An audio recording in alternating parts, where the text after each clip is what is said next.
Hello and welcome to the Landscape Photography Show.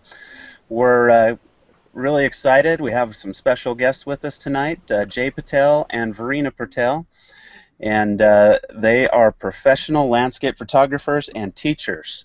And we're really excited for them to be with us to talk about some workflow. And just wanted to point out in our notes for our show, they've actually given us for this show a special that you can get a free ebook and video lesson, and that link's in the show, and it will be in the show notes as well. How long is that going to be good for? We'll leave it up until after Labor Day weekend. So let's just say that, September 3rd, something Great. like that. A week from now would be a good time. Great. Awesome. Awesome. All right. So my name is Kevin Rowe, and I live in South Jordan, Utah.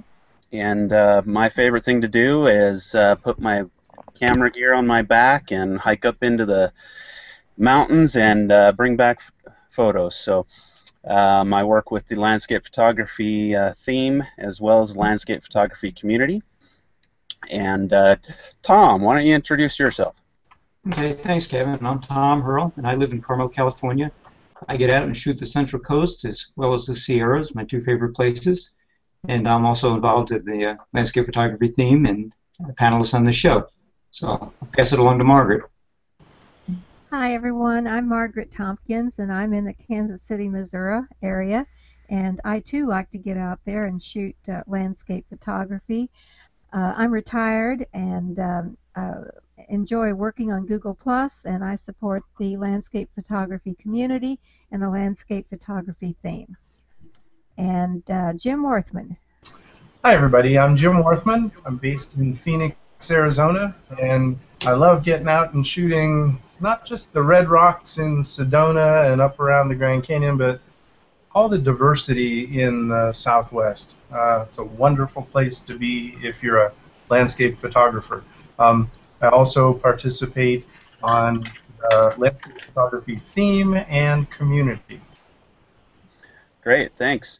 And we'll get to Jay and Varina in a minute here. What we're going to do is go straight to our portion of the show where we ask you to submit photos to our event, and then we each pick a show starter.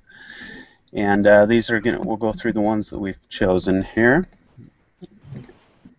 And here we go. And this is the one that I chose. This is Keith Cuddleback. And I just really liked that cloud formation and then the light coming into the canyon there. Great light on the foreground. Just a really cool shot.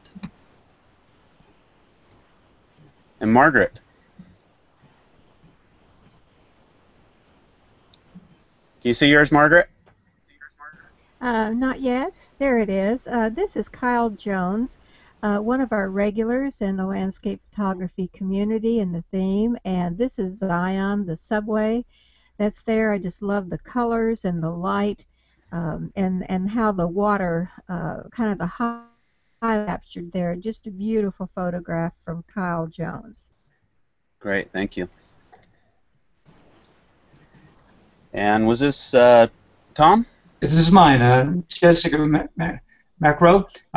You know, she says, "What's better than one sunburst?" Two, of course. And she refers to the reflection you see on the wet sand. And you know, I don't think I've ever seen a photo with two sunbursts. And I wondered how much she had to move around till she got that effect without the wharf blocking it. But I think that really makes this shot special. Very cool. And Jim. Okay, this is Satesh Ramjatan, and I will say it was really tough picking one. There were so many outstanding landscapes submitted. I loved this one. I like the almost Zen feel. It's very atmospheric. It's a color image, but it's very monochromatic, and you know, compositionally, I thought it was well done. Again, very kind of soothing and tranquil. Great entry. Yeah, cool shot. Mm-hmm. And I believe this was Varina. Yep, that's right. This is a shot from Fernando de Silva, and Fernando happens to be one of my apprentices with the Arcanum, and so it was neat to see his shot submitted here, and it also happens to be one that I really love from his collection. So I love the rich, soft colors and the great details in it, the simplicity of the composition. I just think it's a lovely image overall. Beautiful shot. Awesome, thank you. And Jay. So this is a very, very simple shot. It isn't screaming out in colors, but what it is screaming out in terms of is textures in a place. When you look at that image, you can actually see that it is full of textures and gives you a sense of place by just putting that unique boat style using the rule of the thirds.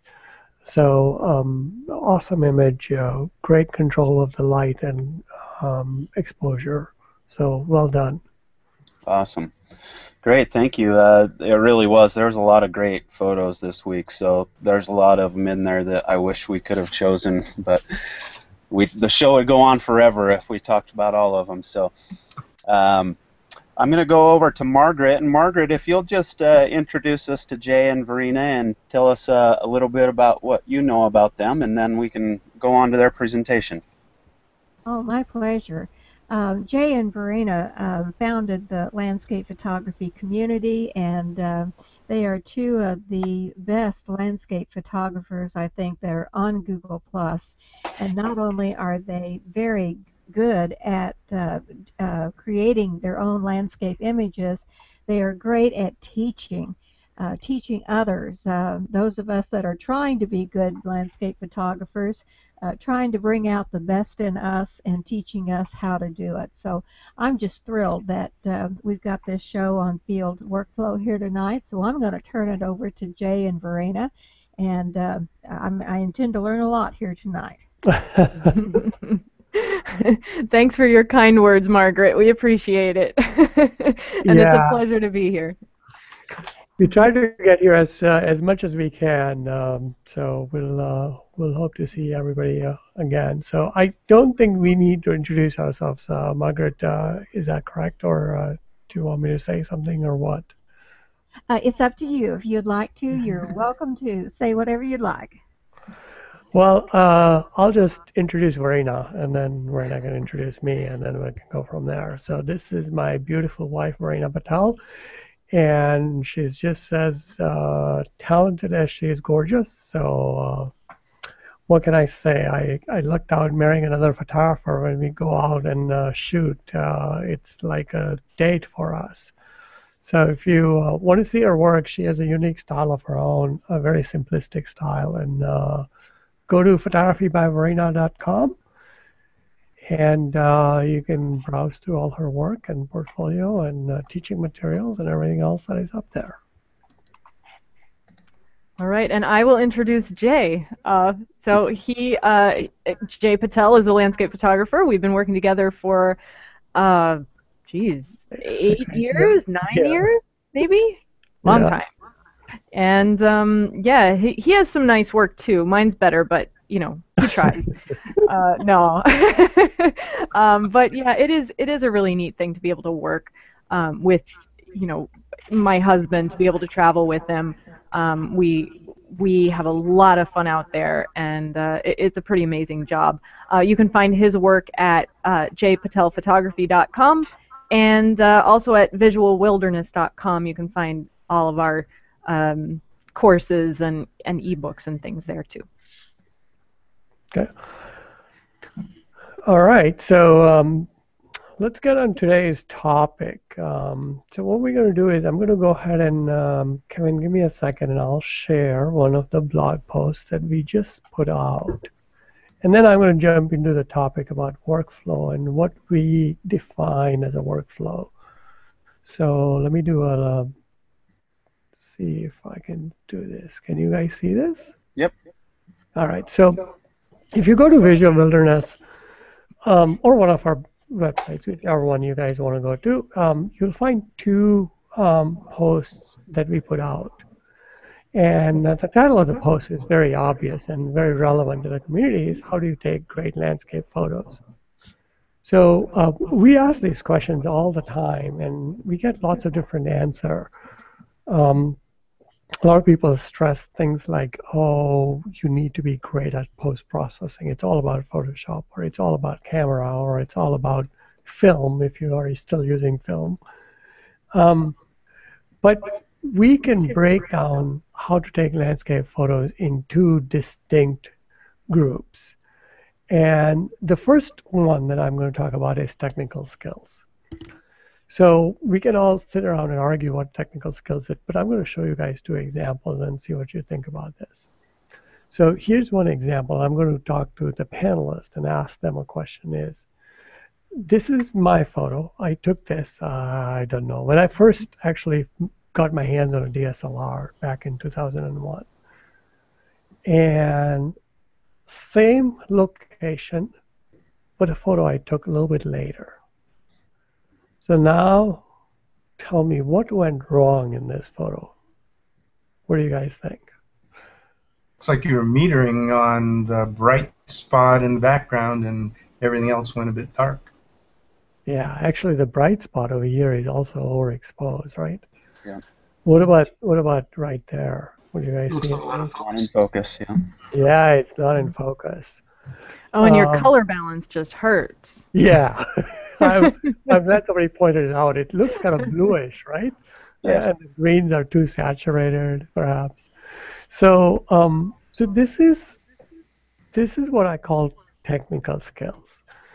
What I didn't know when I went out there with my Canon D30 was that I didn't know how to focus a camera, let alone expose. And then I tried to expose the photo, and I tried all kinds of things, but this area of the waterfall, it just kept blowing out, and I had no clue what the bracketing was about. So I went there in 2001, tried to do that, and then I shot RAW and I shot JPEG, and I went to the hotel room, looked at both of them on my computer, and I said, there's no difference between the two. And at that time, there was only one RAW converter available, which was from Canon. It had like maybe 4 controls on it. That was horrible. Yeah, it was really terrible. I mean, that RAW converter, I wish I still had a copy of it. And so I went ahead and I said, what the heck is all this white balance stuff about? And it couldn't let you adjust exposure in RAW and things. So I just did the entire rest of the trip with JPEG because I didn't have enough memory cards with me at that time. So what this demonstrates is exposure, focus, post-processing. These are all technical skills. Now, when I went there, say, a little bit later, I mean, I've been to Olympic a lot of times, but I didn't get a chance to shoot this exact location until we started leading workshops in 2010. We managed to go to this location with a group. By that time, I knew what I was doing.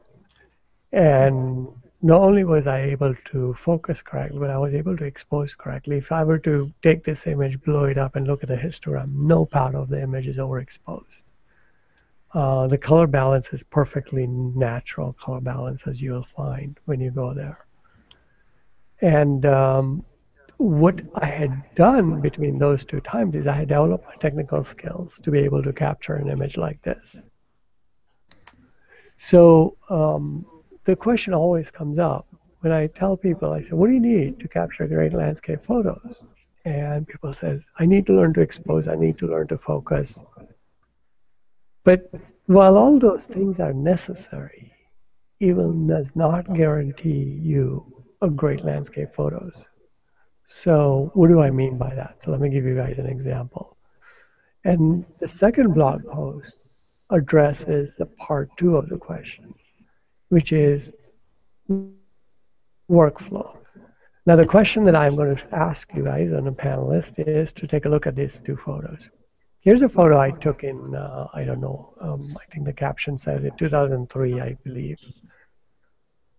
And here's a photo I took in, again, maybe 2010, 2011, something like that. Now, let me go back to the first photo and say, technically, is this photo exposed correctly? Yeah, technically it looks fine. It is exposed correctly. It's focused correctly. I even use a circular polarizer so that there's no glare on the water. Everything you see here is underwater, right? Mm-hmm. But does it make anybody say, yes, I want a big, large print of this and hang it on my wall? Unfortunately, no. I mean, if you really want, I can sell you one, but no, it doesn't. Now, this one, on the other hand, when I show this photo to people, they were like, wow, what the heck is that? How'd you find that? People ask all kinds of questions. So the question then comes in is, you have your best technical skills available to you. You know how to expose. You have taken all these classes from Jay and Varina Patel and everybody else, and then you go out and you say, yeah, I'm ready to go shoot. And then you go out in the field and you come away with something like this, as opposed to something like this. And why is it that there is a difference between the two photos? Well, what this difference demonstrates is not a technical difference, but a workflow difference. In order to get a shot like this, you can't just walk up to the beach and expect to get a photo like this. A photo like this requires an in-depth knowledge. And then you have to reason your way out of how to avoid this and how to catch this and avoid this. So how did I reason myself out? First of all, you need to find a sea anemone that looks different, like this one. Well, okay, so that was kind of lucky. So I got lucky. I found some. There were other ones. There were pink ones out there. So I could have gotten a lot of different subject matter, but okay, so sea anemone was found. Then the problem came in is you have to find ones that are isolated. And every single sea anemone I found on the beach that day had sand like this in it. I was like, so what do you do? This one, you notice, had no sand in it. Well, when I started to photograph it, it had sand in it. So what I did was I actually took a bottle of seawater. I asked one of the kids, I said, hey kids, we had all 6 kids with us at that day.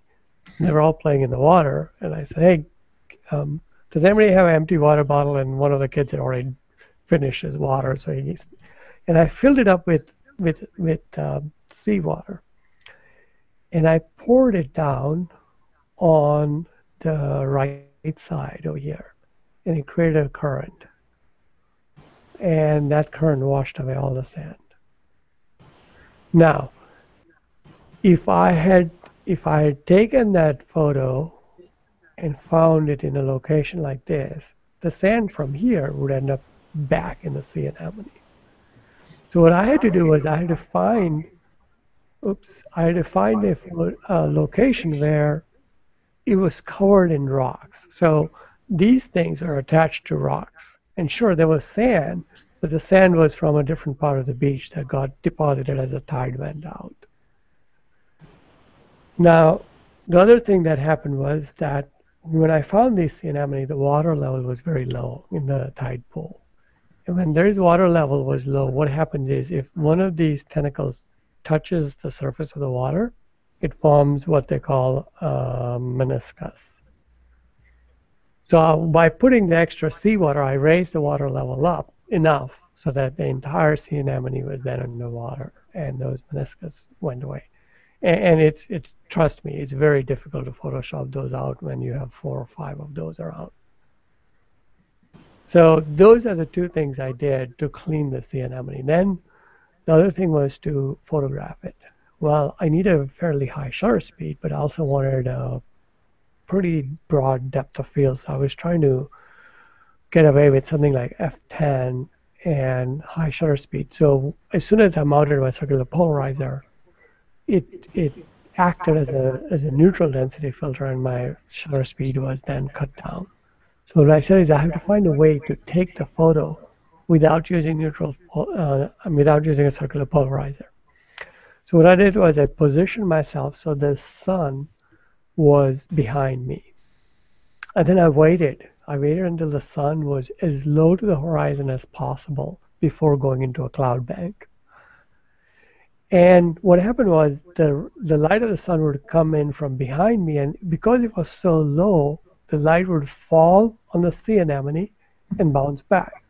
The light that fell on the surface of the water would bounce away from me. So there was zero glare because of the angle of the sun and the angle of my camera. And then I selected like F10. I forgot what the exact settings were, but it's in one of our ebooks, actually, our macro ebook, if you really want to know exact details. And then I selected the settings that I wanted to photograph these things. So this whole thought process of how to go from here to here is called workflow. I'll pause over here and see if there are any questions. I don't think we have any questions from the audience right now, so go ahead. All right. So this kind of thinking we do a lot. So I'm going to turn it over to Varina, and she's going to give you some examples of some of the other workflows that we actually have used in the past. So I have a couple of images here, and I'm going to go ahead and share my screen. I agree with Jay completely. And what happens is if you only have technical skills, you know, that's great. It's a good start. But the problem is if you can't think on your feet, if you can't get creative with the equipment that you have and think about each situation specifically, then you end up repeating the same mistakes again and again, or maybe making a mistake in one situation that would work in another situation. So we're always paying very close attention to detail. We're always looking at the options that we have in our bag to choose the absolute best option for that particular scene. So here's an example shot. This is a photograph of the tiny, tiny beads of dew on, or mist, I guess, on a spider web. And for this shot, you know, your standard macro shot, you want to get in really nice and close with your macro lens and try and keep everything as steady as possible. And so with a spider web like this, I had a couple of things I was working with. First of all, I am terrified of spiders, so I really didn't want to get very close, right? No, honestly, though, he wasn't that big, and I did get quite a bit closer than I was really comfortable getting. This is actually a portion of the web that is maybe an inch from left to right. It's a tiny, tiny area. So I needed to get in very, very close. I also needed to make sure that all the threads, all the strands of the spider web were on the same plane, which is very, very difficult to do with such a tiny area. I had to constantly shift my camera until I found exactly the right position so that the beads of water on the left were as sharp as the beads of water on the right. That was pretty important to me. So once I had the plane of focus lined up very, very carefully, then I had to wait for the wind. The wind is a pretty big problem when you're shooting outside, especially when you're shooting something as well flexible as a spider web, I guess you could say. It's such a delicate thing. So any bit of motion in the air is going to completely mess up my photo. So I was waiting and waiting for that moment and then firing off a shot. I had to do that over and over and over again. I was trying to get the fastest shutter speed I could.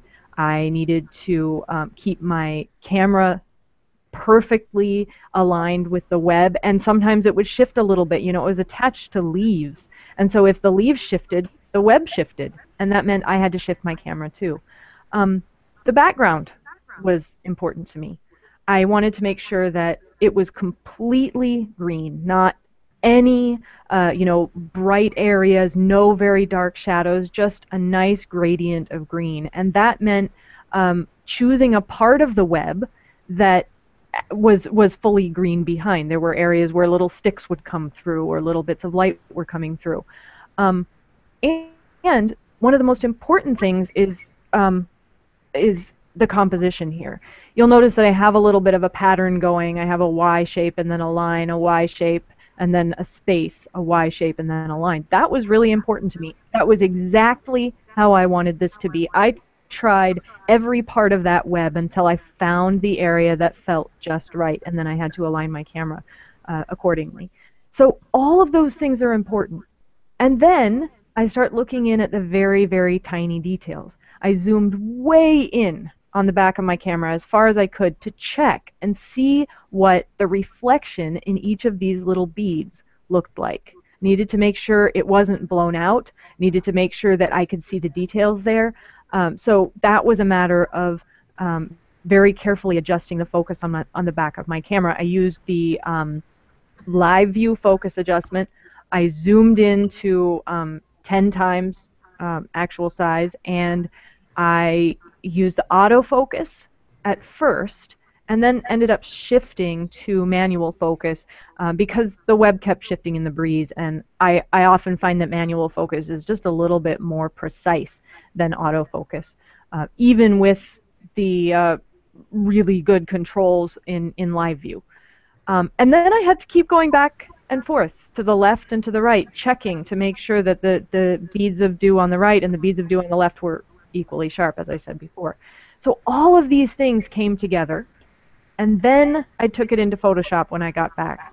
And the rest of the technical skills started coming in. So of course I need to make sure that it's properly exposed. I need to make sure that I have the proper shutter speed. All those things are important, the proper color balance in post-processing.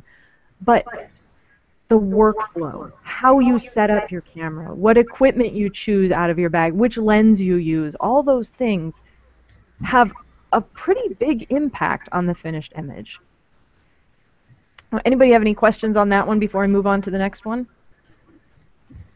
Yeah, I've got a question, and this can be for Jay as well. Yeah. I know, I would guess many of us walk along and we see a scene that looks interesting, and we take a shot, and we've got a snapshot, but it sounds like in both your cases, there's been a lot of, they call it, I guess, pre-visualization. You really knew what the picture you wanted, and you really took the time to get the sand out of the sea anemones, get the focus correctly, get your strands lining up so it's a Y and straight.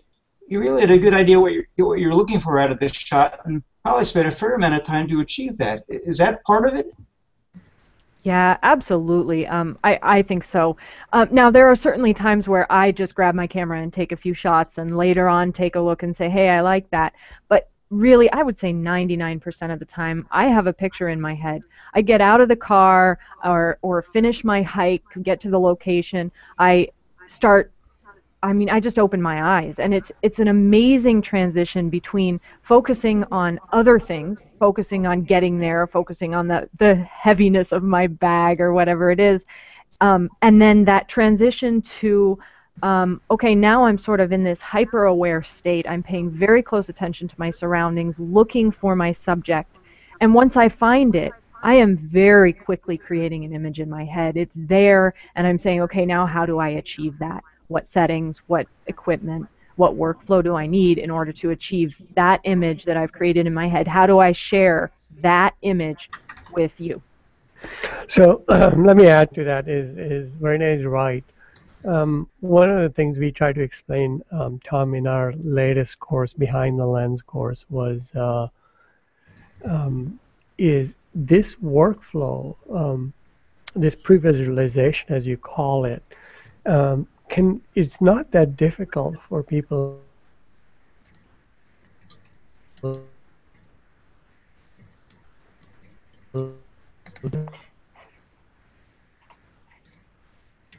think we're losing Jay there. I think we lost him. Why don't you jump back in there? Actually, I've got Mark B wants to know how long did it take you to get the spider web picture set up perfectly? That's a good question. You know what, I have to admit, I lose track of time when I have a camera in my hands. I would guess that it probably took me about a half an hour to get that shot. All the way from choosing the lens to pulling out the setting up the tripod, to getting my focus just right, and then of course waiting for the wind to still so that I could get the shot. Cool. Yeah. Yeah, and that's not unusual. Some photos we can get in just a few seconds, but it's not unusual at all for us to spend half an hour, 45 minutes to get one shot. Sometimes much more, sometimes an entire day. Sure. And then one more question here. Joe Bramley wants to know, do you ever shoot macros without a tripod? I do, actually. I do occasionally shoot without a tripod, and I'll do that when my subject is really moving. If it's something that I need to follow, I'll use it without a tripod, but I have to admit, even when my subject is moving, I'm more than likely to use the tripod than not to. And the reason is because a 180 macro is a heavy lens, and I can balance it on the tripod. I can loosen the ball head so that the camera and lens move freely, and then it takes the weight, and I can hold it a lot longer that way. Great. Sorry guys, my computer, like I said, is giving me trouble. So. Okay, so wherever we were. I think Varina has a second shot. Yeah, right? Jay, did you want to finish your response? You were cut off before we could hear what you were saying. Yeah. So what I was trying to say is, in behind the lens, we actually give a simple workflow to everybody that says that how do we go about developing this pre-visualization in our head, and what we need to look for in order to accomplish that. And then we walk you guys through a series of case studies, I think about 13 or 15 case studies, something like that. And each case study you'll notice has a different workflow and different choices that you have to make in order to get to the final image. And the cool thing about photography is this is where your creativity comes in. There's no straightforward answers to these things, but there is a way of thinking that will help you get to where you wanted to go. So hope that answers your question, Tom. Yeah, thank you. Yeah. All right, so I'll pull up another image here, and this one is a shot that I took in Colorado. Let me get that up for you. All right, make sure that you can see it. All right, everyone can see that? Mm-hmm. All right, so this is, as I said, this is Colorado. It's a little town called Marble, a beautiful, beautiful place if you've ever been there. If you haven't, I highly recommend it. But this is a shot where workflow was critical, and it was a shot that took me probably 2 years to create. I had this shot in my head for a long time before I actually was able to create it. I had been in aspen glens many, many times. If you stand in an aspen glen, you'll find, with a wide-angle lens, for example, you'll find that there's a lot of clutter. There is, leaf litter on the ground, brown roots and branches, and dead pieces of trees. Shooting in the woods is difficult anywhere, and so an aspen glen is really no exception. So I knew that I needed something different for this shot. I wanted a longer lens, not a wide angle, so a mid-range lens, really. I think this was shot with a 28 to 70. And I also needed to be high up. Now, I didn't really want to climb a tree with my camera gear, right? So I was looking for a spot where I could be above the floor of the forest. That's a tall order sometimes, but not always in the mountains. So this is a place where the road is up high, the mountains is pretty steep on the side, and the trees are growing up from the hillside there. So I was able to shoot straight ahead. If I'm angling my camera upward, if I'm standing on the ground and angling the camera upward, my tree branches or my tree trunks will curve outward. You know, I'll get that distortion in the scene, and I didn't want that. If I'm down on the ground and I shoot straight ahead, I'm going to get the ground, even if I use a lens that is, you know, sort of mid-range or longer like this. It's really hard not to get it. So I wanted to be raised up so that I could shoot straight, get my tree trunks pretty well aligned, and single out one interesting trunk. Now, that meant I also had some other issues to deal with. If I'm higher up, the sky is going to come through my leaves, right? So I'll have these really bright, glaring patches of light coming through, even if it's not that bright. Well, you'll notice that that's not happening here. And the reason is because I needed something else to create this image.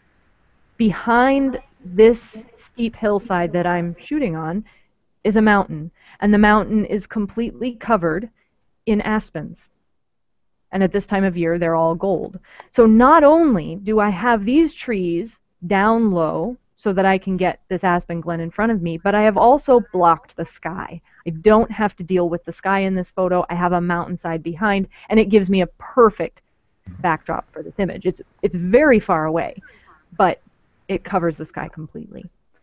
Now, the next thing that I had to consider was how do I isolate a single trunk and let the others separate out. I had to make sure that the trees in the background were far enough away from my foreground tree that only one would get the attention. I used a shallow depth of field, and I also chose a tree that was off by itself so that the others would be further away.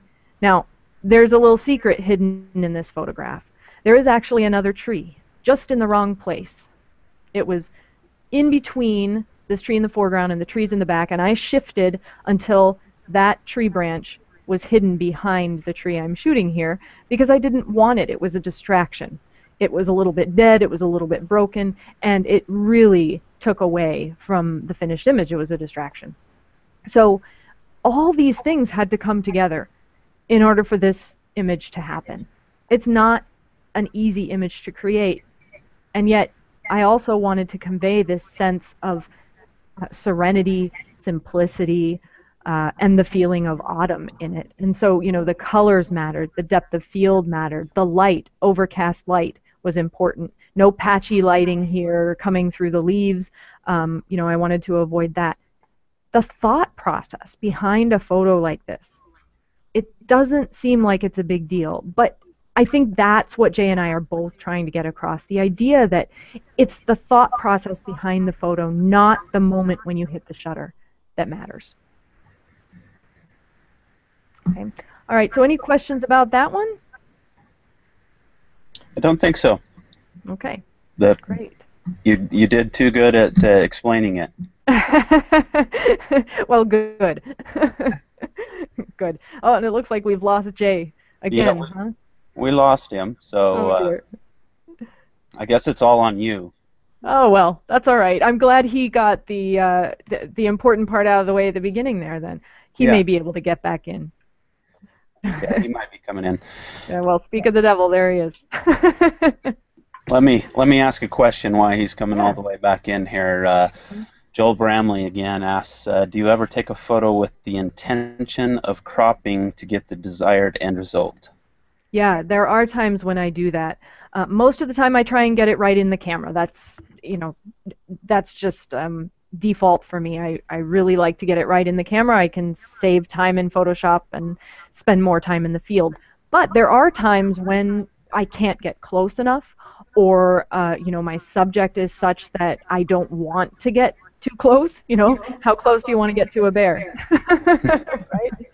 So yeah, absolutely. There are times when I will plan on cropping, and sometimes I want a different aspect ratio. Maybe I want a pano image, panoramic, sort of, you know, long and wide rather than your standard 2x3. So yeah, absolutely. Cropping is part of the creative process, I think. Great, thank you. And to add to that is nature doesn't always conform to 2x3 ratio, right? Sometimes we'll just add to a panel image, or sometimes we'll take like multiple shots and put them as a square crop. Mm-hmm.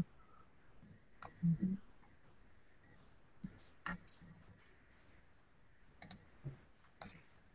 Yeah, it just depends on the scene that we're working with, how the composition works, the elements in the scene, and how we're feeling at that particular moment, what message we're trying to send with the photograph. Awesome. Yeah. How are we doing on time? Are we doing okay? Yeah, we're doing great. We got about 10 minutes left.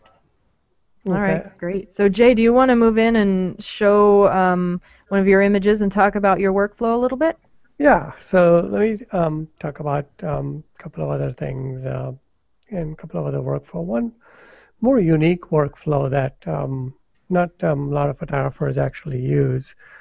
So I will do my screen share again, and hopefully my computer crash this time around. That's what you get for updating Chrome. Yes, exactly. Well, yeah, it didn't give me a choice, so yeah. There you go. So here you go. Can you guys see this? Yep. All right, so this is an image that we took in Iceland. And if you were to blow this image up and look at it really closely, you'll notice that these flowers are just right in your face. And in reality, they were probably about a couple of feet from me. And obviously, I took this image with a wide-angle lens, 24mm lens. Now, the question is, how did I get that close to the flowers and keep everything sharply in focus, all the way from the flowers, all the way to the top of the mountains that you see in the distance? And what I did was I actually used a tilt shift lens. So let me explain my thought process here and see if it makes sense. When we arrived in this location, I mean, if you were to look at the large size image in the screen, you'll notice that the flowers go all the way from my feet all the way up to the mountains.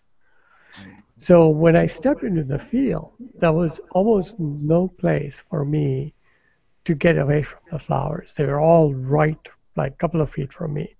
And I was sort of carefully stepping in between the patches of lupines and trying not to trample on any of them and keep them as pristine as possible.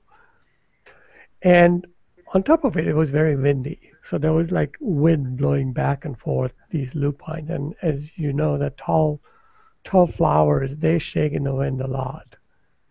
So my challenge was to be able to capture everything sharply in focus. That's my first challenge. And then I have to manage the dynamic range. As you notice that there's this bright sun, and part of the images were in shadows because the clouds created shadows over here, and part of them was in bright sunlight, and this part was overexposed, so I had to bracket the shot. So I sort of knew that I needed to bracket the shot. I'm looking into the sun and shooting into the sun. But at the same time, I had to deal with wind. So my first thought was, to get everything in focus, I'm just going to increase my DOF by selecting a really, really small aperture, like f16 or f24. But even at that point, I couldn't get away far enough from the flowers. Now, I could have gotten to the edge of the field, but by that time, the sunset would have been gone, because remember, these things are miles long. So I didn't have time to do this. What I needed to do was I needed to be able to use fast enough shutter speed to overcome the wind, like 50th of a second, 60th of a second, so I can take a shot in between the wind gusts. And in order to do that, what I did was I tilted the plane of focus using tilt shift lens so that it allowed me to shoot at, I believe, f6.3. Yes, f6.3. And still get everything in focus. So my plane of the focus was tilted so that everything that you see here is sharply in focus, and I could get away with a larger aperture. Rather than f22 or f32, I can get away with f3.6. And my ISO, I wanted to keep my ISO as low as possible because I knew that the scene was so gorgeous that I may want to blow this up really big, and I didn't want any noise. So I got away with 1/50th of a second f 6.3. 3.6 is what it should say, correct?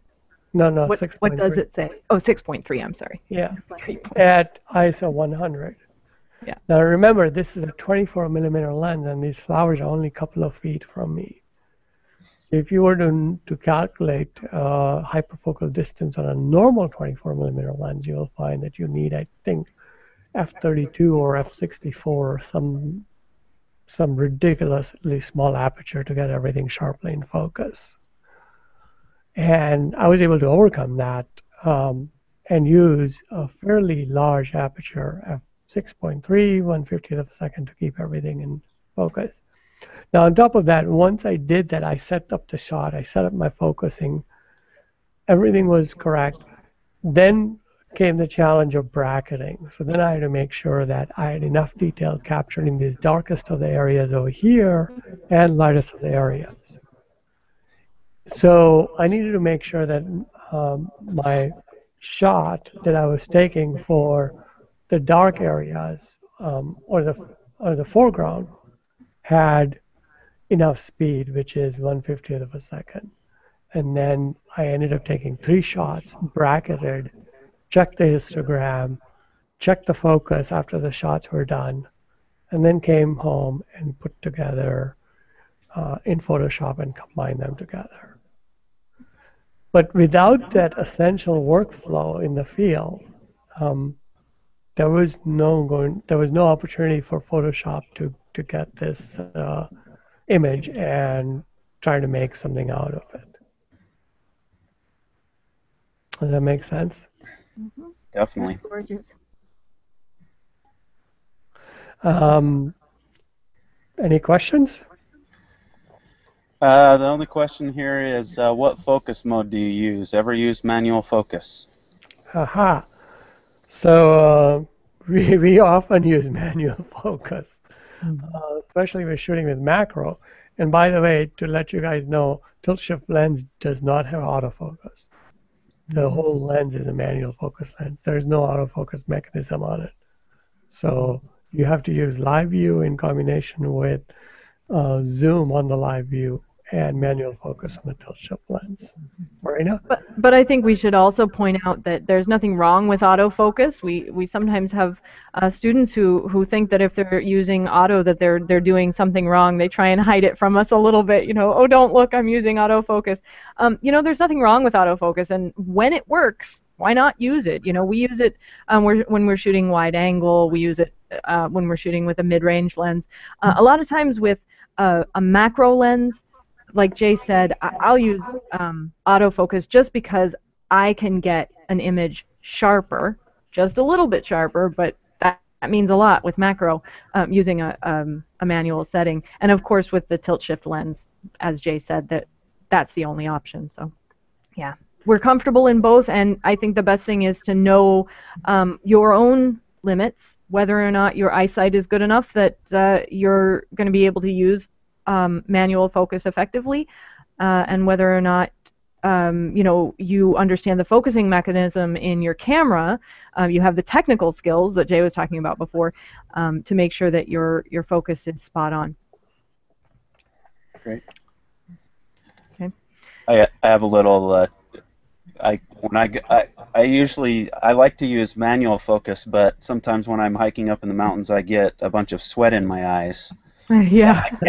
I can't really tell if I'm in focus anymore, so I just have to trust in the autofocus, and usually it's fine as long as I make sure my focus point is in the right place, and that's an important part of it, I think. Yeah. Yeah, we use autofocus a lot. I mean, we use manual focus when we need to use manual focus. So it is nothing that we don't shun one. We don't have a preference of one or another. Mm-hmm. Just to let everybody know. We got another question that's kind of relevant. Mark B wants to know, what was your focus point in this shot, and where did you focus on first? Of course, shift, that's an interesting Good question. That is a great question, actually. Tilt shift lens is not an easy lens to use. Yeah. I don't have a good answer for that. What we do actually have is a workflow for tilt shift lens. If you guys want to know how to use one, join us in Hawaii and bring your tilt shift lens with you, and we will be glad to show you exactly how we do this. Yeah. I'm not trying to be negative on it or not trying to not answer the question. There is no set focus point in a tilt shift lens that we will actually can tell you that focus at X to get everything right. You just have to use your live view manual focus, and there's actually several steps we go through to make sure everything is sharply in focus. We have a small video that sort of documents that on our website. I will provide a link. You can put it in show notes. Yeah, and it's a matter of going back and forth and checking the focus in the foreground, checking it in the distance, again and again until you're really sure that you have a solid focus across the entire scene. Yep. Great. Well, that's we're just about out of time. So if you want to finish up, Jay, and then we'll move on to our end of our show here. Well, this is I'll finish up because if I go to another image, it's going to like take a long time. Okay. So I'll wrap up here. What I am going to say is that if you guys want to know about the kind of workflow we do and what the reason we make choices we make and why we didn't make other choices, check out our last course, behind the lens course. That course is almost entirely about a workflow that we follow in the field, and we give you a sort of blueprint of how we go about making choices. So if you're interested, go ahead and check it out. If you join our mailing list, you'll get a discount for that, or there's a current promo running on our website for it.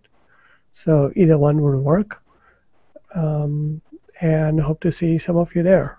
So that's Varina. You have anything to add? Nope, that'll do it.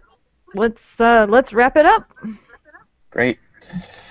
So, and then I'm just going to point out again, in case some weren't here at the beginning, in the show description, and we'll have it in the show notes as well, there are all the links for Visual Wilderness, for Jay and Varina's website, which has all the information on it where you can go to get information on any of their courses or any of their learning resources. So they have a lot of great stuff, so I encourage you to go check that out. And then also they do have that offer with this show to get the free ebook and video lessons. So grab that link and take advantage of that as well. We really appreciate you guys coming on. It's great. It's a pleasure to be here. Thanks for having us. We love the landscape photography community and the landscape photography team. So thank you for inviting us. Okay, and then we're just going to go ahead and finish up our show and head over to Jim, and we'll do our photographers to recommend. Yep. All right. Thanks, Kevin. And so we're going to go through a set of photos for photographers that we'd like you to take a look at. And I wanted to mention, go take a look at the landscape photography page, and you'll see that we share a circle after each show with the sort of cumulative list of recommended photographers. It's an outstanding circle. And with that,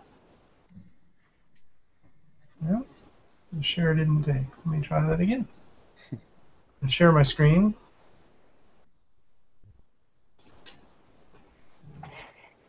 You just wanted us to look at you longer. Yeah, well, You wanted more screen time. So the share button doesn't do anything. Uh-oh. That's not good. No. Okay, well, if that's not going to work, we'll give you a second, but if that's not going to work, we'll just have to put those links in our show notes. Right. Maybe you can just go ahead and... back in. Yeah, go ahead and try it real quick. And then while he's waiting, I'll ask the last question while we're waiting for that real quick. Joe Bramley also asked, do you do a lot of planning research for your photos, or is it more of a reactive to the surroundings you are in? Marina, you want to take that, or you want? Sure, yeah. Yeah, that's a good question. We do both. We do a lot of research. We like to be prepared. We like to know where we're going, what we're going to be up against, what kind of weather we're going to run into, the terrain. We like to go back to a location again and again to, really get to know it in different lighting conditions and different seasons. So research is a big, big part of what we do. In part because we don't get to travel as much as we'd like, so we need to be prepared when we arrive on location. We need to make sure that we can make the absolute most of our time. But at the same time, if we can't react to the situation, we have a problem. So we will do as much research as we can, and then when we arrive on location, we need to be able to think on our feet and take what comes at us and run with it. Yeah, great answer. And it looks like Jim is sharing his screen now, so we'll go back to you, Jim. Right. All right, thanks much. Yeah, and then I think Varina mentioned something about updating Chrome. Yes. So I'll start with Thomas Kost. He's a landscape photographer based in Finland. And if you look at his stream, he's got a great selection of images. He does a lot of aurora photography, Finland, so good place for it. And he also conducts aurora sightseeing tours, which is interesting. And he's also does a lot of time-lapse videos that he shares. And here's another shot. The light here is amazing. Love the snow, love the textures. So Thomas Kost, take a look. Okay, Margaret, your recommended photographer. Okay, I can't see your screen, so you'll just have to show the photos there. I'm recommending Peter Lick, who is now on Google+. He's a world-famous photographer and has really large photographs that can be found in hotels and museums and all over the place. But he's now on Google+, which is good for the landscape community here. Just does fantastic work, and if you aren't following him, you need to get on the bandwagon and start following him since he's now on Google+. Yeah, spectacular shots. Thank you, Margaret. Okay, Tom.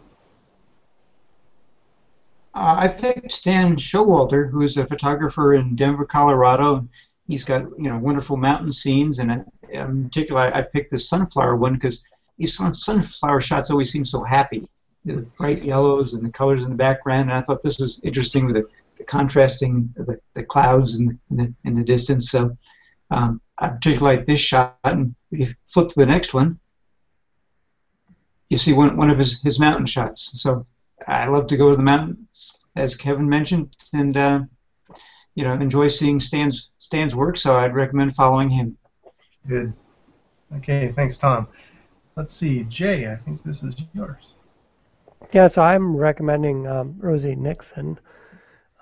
She has a fairly small following on Google+, but her work is outstanding. She does a lot of macro stuff, and her lighting and composition in the photos are stunning. This is one of the shots which is backlit over there, and as you can see, the flare and the position of the sun just out of the camera, so that everything is perfectly exposed, as well as you can still see the sun flare on the top of the image. Was very well done. Okay, and we'll go to the next one. Yeah, and capturing bumblebees in flight like this is not easy. This also requires a bit of workflow and a thought process, because believe me, you're not going to be chasing around bumblebee and trying to track it with your focus tracking mechanism in the camera. So to catch a shot like that requires a bit of thinking and how you go about doing that. So outstanding work. Beautiful, thank you. And let's see, Varina, this is your selection. Yeah, this is Susan Onisco. She's a wonderful photographer with all kinds of images, from wildlife to travel photography to macro. This is one of my favorite shots of hers. The colors are brilliant, and you've got this wonderful interaction between the puffins happening here. Susie has such a great eye for photography, and her technical skills are very good as well. So I highly recommend her work. She's also a personal friend. And here's another example of her photos, just another beautiful, very, very simple macro shot. She loves soft focus and blur as much as I do, so you know, a photo like this I just love. One tiny point of interest that draws you in, and that image is just to die for. So, gorgeous work. Yeah, I agree. Thank you. And Kevin. Yeah, so this is William McIntosh, and just a really great landscape photographer. As you can see, this is, you know, we see a lot of Yosemite shots, and there has to be something that sets them apart from the other ones. And this one stood out to me. It's a really nice shot of Yosemite. And then go ahead and go to the next one. This is just a fantastic reflection in the lake. You've actually got some stars reflecting in the lake, the Milky Way up there.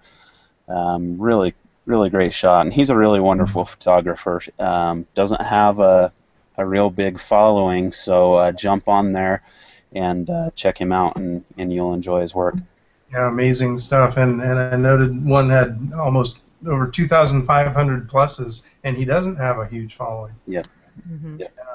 Great. Yeah, I think it was that last one. Yeah. Great. Okay, well, thanks, Jim. So we will go ahead and wrap up the show here. We appreciate everyone watching, and you can always come back and watch it again on the YouTube channel. You can also catch any of the previous shows on the YouTube channel, including the previous one with Jay and Varina. And we will see you in 2 weeks, and get out there and take some great landscapes. Good night, everyone. All right. Bye, guys. Good night. Thanks, Jane, Varina. Yeah, thank